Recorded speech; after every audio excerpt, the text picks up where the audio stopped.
SK Chairman sa Sarong Barangay sa Banwaanin Jose Panganiban, Camarines Norte. Arestado huli sa subuot ginibong pekeng Facebook account na nagpo-post subuot nin mga panraraot sa alkalde kan sa indang Banwaan.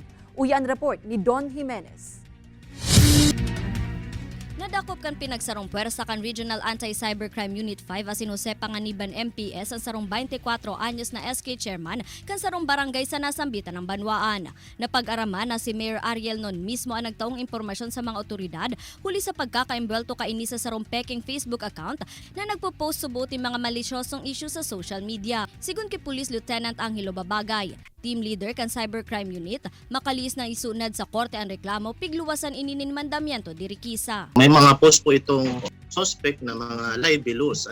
So ang inano po sa kanya na search warrant doon na makonfiscate yung cellphone niya doon sa libel. Makalis na mahiling ang cellphone kan suspect. Dumana na kumpirmar na ini talaga ang personang nasa likod ka nasambitan ng peking account kung kaya tulo siyang pig-arestar. Pigpurbaran man kan news team na kuanan ni pahayag ang suspect alagad nagsayuma na ining maghampang sa kamera. Alagad pinahimutikan ka ini ang akusasyon kontra sa iya. Sa parte man kan alkalde, bukas man subot siyang patawado ng SK Chairman kung maghagad inin tawad. Hulita posibleng nagagamit sa nainikan ibang tao. Kagabi nga kinakausap ko, so happen na yung team matapat na andun. Iba yung reaksyon ng bata, talagang patunayan niyo po, sabi sa akin. Ini si Don Jimenez, Balitang Bicolandia.